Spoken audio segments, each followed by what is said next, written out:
Egi, egi ka, egi. Pagsisisi ay laging nasa huli. O egi. Mga kaibigan, people are just born, some of them rather, are just born with the natural gift of song. The ability to write and create music. Tonight, mga kaibigan, kasama po natin dito sa Musak, the recipient of the grand prize for the 2001 Pinoy Musica Awards. Please welcome Mr. Lon Mendoza. Magandang gabi sa iyo, Lon. Magandang gabi din. This day and age, bakit biglang ang pinasok mo yung ganyang approach? Kasi medyo nawawala na yung mga, ang ohege bahala ka, maganda kasi message ng kanta. Yung the value of education, yung respect to elders, especially sa parents, plus yung pag-iwas sa masamang bisyo. Ito yung parang nangangaral ka, nagbibigay ka ng advice. Yan. I see. Alam mo, may social relevance pala yung, yung ginagawa mo. It's very, very interesting concept there, Lon. Ikaw lang yata ang alam ko gumagawa niyan. Si Gary din, Gary. Oh yeah, of course. Gary, Lon, matanong ko lang, ano ang advantage kung ikaw ang sumusulat ng kanta at ikaw rin ang nag-i-interpret? Dahil you also sing your own songs, diba?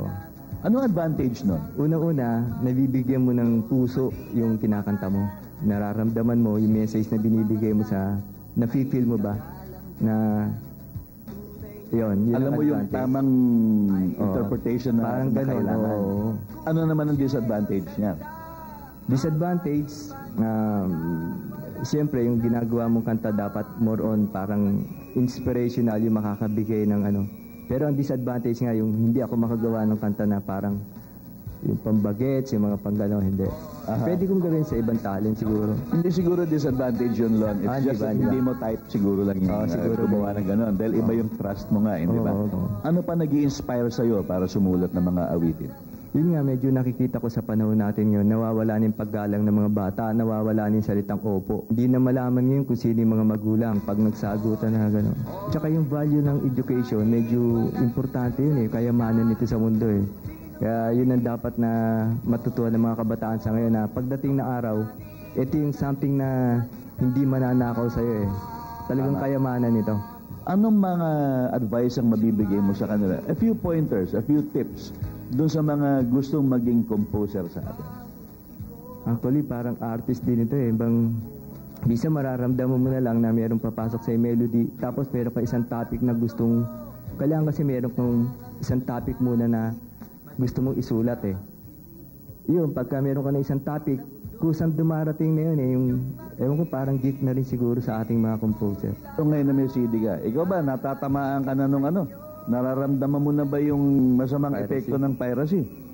Sa ngayon, medyo, siyempre, hindi pa naman tayo kilala, tsaka wala pa tayong hit song Siguro, sana, huwag tayo mag-patronize ng mga ng mga piracy, kasi nawawala ng dyan ng yung mga susunod na mga composer na parang nawawala ng chance na pumasok yan dahil nga dito sa ganito Mga kaibigan, a singer and a gifted composer with a natural gift, with a natural purpose. Ang kanya po, may purpose ang pagsusulat niya. Ito po si John Lesaca at ang mga kasama ko po rito sa NBN4, may purpose din ho yan para po bigyan kayo ng kaalaman. John Lesaca po, para sa Telejarlo. Thank you! Salamat! Thank you, John. Hoy!